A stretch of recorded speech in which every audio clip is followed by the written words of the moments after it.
राधे राधे सभी को। स्वागत है फिर से नए ब्लॉग में। मैंने बोला था ना, एक ऑर्डर किया है अपन ने जो अपनी ब्लॉगिंग में, कंटेंट क्रिएशन में हेल्प करेगा। तो फाइनली आ चुका है अपने पास, आज ही डिलीवर हुआ। जो कि है डिजिटेक का ट्राईपॉड, जो कि पूरा कैमरा और अपने स्मार्टफोन जो ये वाला है या कौन से भी स्मार्टफोन है उसके साथ प्रॉपरली फिट हो जाता है। तो इसमें जो अपने पास मैक्सिमम जो वेट है वो 5 kg तक ये होल्ड कर सकता है। यानी इन केस DSLR कैमरा भी अगर अपन लेते उस, तो इस ट्राईपॉड पे अपन होल्ड कर सकते। तो ये मेरे को ऑलमोस्ट 1600 का पड़ा है टोटल पूरा ट्राईपॉड कंप्लीट। और ये पूरा मेटल बिल्ड है, ऐसा ट्राईपॉड है पूरा। आपको लग रहा होगा कि ये इतना सा ही है, छोटा सा, मगर ये एक्चुअली बहुत बड़ा है।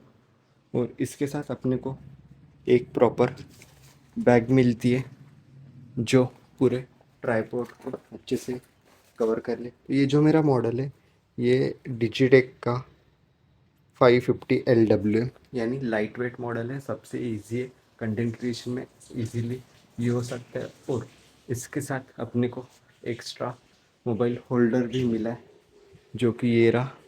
ये कंप्लीट पूरा एडजस्टेबल है, इसमें अपना मोबाइल फिट भी हो जाता है। जैसे देखो, ये देखो, ये एडजस्टेबल है। और इसमें मेन जो फीचर्स है वो है ये लेवल है, ये दिख रही है आपको। यानी अपने को स्लो मोशन लेना है या कौन से भी कैप्चर करना है, सनसेट कैप्चर करना है, ऐसे खड़े हुए तो हाथ दर्द देते हैं क्योंकि ये पोजीशन डिफरेंट हो जाती है। तो ट्राईपॉड अपने को हेल्प करेंगे। साथ में अपने पीसी के साथ अगर अपने को गेमिंग वीडियो रिकॉर्ड करनी है या वीडियो रिकॉर्ड करनी है या कोई भी कंटेंट क्रिएशन, इसमें कैमरा इंपॉर्टेंट है, वीडियो इंपॉर्टेंट है, तो उसमें ये हेल्प करेगा। अपना प्लान तो माइक का था क्योंकि माइक अपने लिए फर्स्ट प्रायोरिटी थी, मगर सडनली देखते देखते ये ऐड टू कार्ट था ही वैसे, मगर इसमें ऑफ़र आ गया तो मैंने इसको बुक कर लिया था। तो ये ऑलमोस्ट एक दिन में डिलीवर हुआ मुझे। अभी तो फ़िलहाल घर में कोई नहीं, मम्मी पापा बाहर गए हैं। इसका फुल वर्किंग मैं अभी उतना ये नहीं देखा इसको कैसे यूज़ करते हो, अगर सिर्फ ओवरऑल इसका जो अपने रिव्यूज़ देखते हैं सिर्फ वही देखा था मैंने। तो मैं इसका पूरा कंप्लीट आपको दिखाऊंगा कि एक्चुअली कैसे होते हैं, कैसे जो चीज़ें इसकी वर्किंग करते हैं, कैसे होते हैं, सब कुछ इन डिटेल बताऊंगा। और आज पता है क्या स्कैम हुआ है मेरे साथ,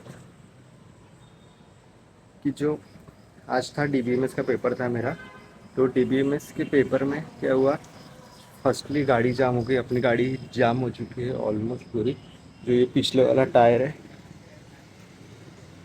पिछले वाला तो चल रहा है, जो प्रेशर मार रहा है, मगर जो आगे वाला डिस्क वाला है वो टोटली लॉक हो गया है। यानी इतना स्पीड से मूव नहीं होता है, उसके कारण गाड़ी कभी रुक जाती है कभी चले जाती है, सिर्फ ऐसा हुआ है। और इसके कारण मैं आज पेपर में लेट हो गया। ऑलमोस्ट 9:20 को मैं पहुंचा था पेपर देने, 9:30 को पेपर चालू होता है अपना। और उसके कारण ठीक है, वहाँ तक पहुँचा, एंट्री वगैरह मिल गई। फर्स्टली सीन क्या हुआ, जैसे मैं पेपर देने बैठा, जो फर्स्ट आंसर शीट थी उसके पूरे पेजेस अलग हो गए, एक इधर एक उधर एक उधर। उन्होंने रिटर्न लिया, उस वहाँ पे 5 मिनट का डिले था, एग्जैक्ट 7 मिनट का डिले हुआ वहाँ पे। 7 मिनट बाद हमको आंसर शीट मिली मुझे और एक मेरे आगे जो उनको। उसके बाद जब दूसरे आंसर शीट आए तो सबसे पहले मैंने पेजेस देखे, मगर देखते देखते क्या हो गया, पेजेस मैंने ज़्यादा टर्न कर लिए, ज़्यादा पकड़ लिए एक दो।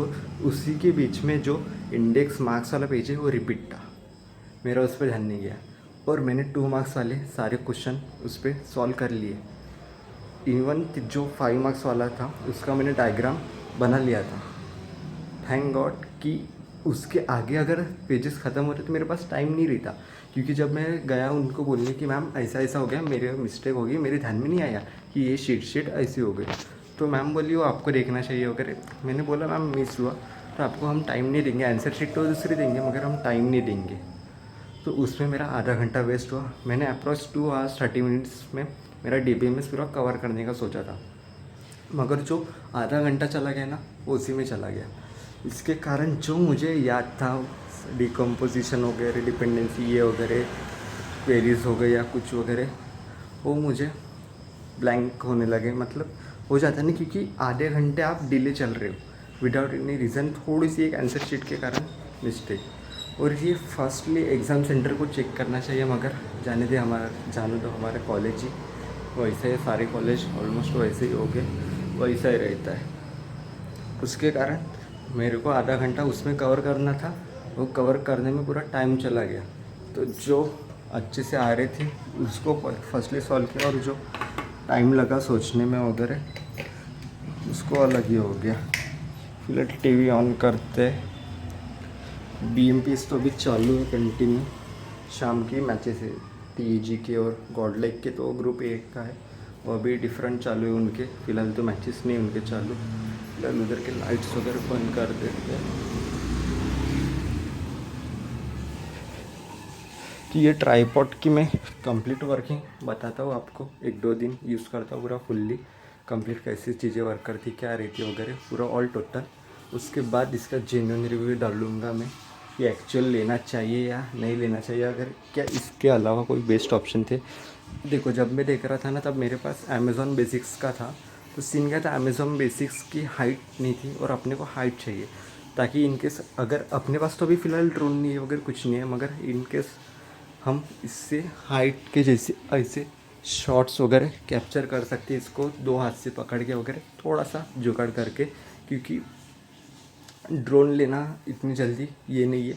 भैया लोगों का वगैरह है, उनका फ़ोटो स्टूडियो है वगैरह, मगर वो अपना नहीं है, अपन अभी फ़िलहाल यूज़ नहीं करेंगे। फ़िलहाल कुछ ऐसा था DBMS का, मैंने कवर किया जितना हो सका उतना कवर किया, मगर कुछ कुछ जो अपने मन से गया उसमें मार्क्स कटेंगे नहीं कटेंगे पता नहीं होगा, जैसे गया वैसे गया, ठीक है चला गया। अभी है पेपर मेरा 14 को, जो कि है उप्स जावा, उसका करूँगा, आज तो फ़िलहाल नहीं करूँगा। तो मिलता हूँ मैं आप सभी को नेक्स्ट मिनी ब्लॉग में इसकी वर्किंग के साथ। फ़ैन ऑन नहीं किया क्योंकि नॉइज़ आती है। टाटा बाय बाय, सी या।